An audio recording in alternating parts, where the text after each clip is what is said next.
सगळेजण मिळून अभिजितची चेष्टा करतायत, कारण जर निकी आणि अंकिता या दोघी समोर आल्या तर अभिजितला नेमकं काय बोलावं दोघींच्या समोर हेच कळत नाही, कारण बऱ्याच गोष्टी अंकिताला माहिती असतात, बऱ्याच गोष्टी निकीला माहिती असतात. मग काही जरी बोलायला गेलं तर तू हे असं बोलला होतास असं म्हणून ते तिथे कन्फ्यूज करतात. त्यामुळे अभिजितला काय करू हेच समजत नाही आणि याच्यावर तिकडे चर्चा चाललेली आहे. चला तर बघूया ते काय बोलतात.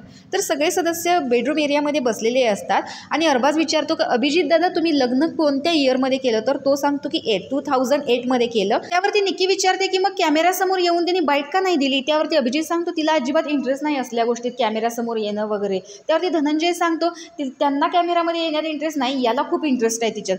तर अंकिता सांगते की त्या डायरेक्ट येणार फॅमिली वीकला लाईव्ह येऊन बघणार. आणि त्यावरती इकडे पॅडे म्हणतो की ज्यावेळेस हे घरी जाऊन एपिसोड बघतील ना दोघंजण मिळून नवरा बायको, त्यावेळेस त्याची अवस्था अशी होणार आहे की थोडं स्टॉप करा, इथे काय झालं होतं. मग अभिजित कसं सांगणार, अगं ते काय झालं होतं ते काय होतं सांगू का तुला, आणि तो बोलूच शकणार नाही अशीच अवस्था होणार आहे याची शिल्पा वहिनींना बघून. त्या धनंजय सांगतो मगाशी काय झालं, निकी त्याला विचारायला आली काय रे अभि ते काय झालं होतं. त्यावरती अंकिता पण तिथेच होती, तिचं असं की हा बोल बोल बोल आता सांग ना तिला.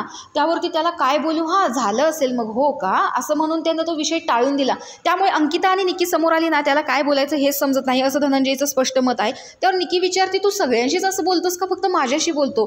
त्यावर ते सगळे सांगतात की नाही नाही फक्त तो तुझ्याशीच असं बोलतो, तो आमच्याशी नाही असं बोलत या आवाजामध्ये, तो तुझ्याशीच फक्त प्रेमाने बोलतो आणि एक तर शिल्पा वहिनींशी. तर अशा प्रकारे धनंजय आणि पॅडी दादा एकंदरीत सगळे मिळूनच इकडे अभिजितची खिल्ली उडवताना दिसत आहेत. तर तुम्हाला अभिजितबद्दल काय वाटतं हे कमेंट बॉक्समध्ये नक्की सांगा. अशाच बिग बॉसच्या नवनवीन अपडेट्स पाहण्यासाठी चॅनलला आपल्या सबस्क्राईब करा. तोपर्यंत बाय.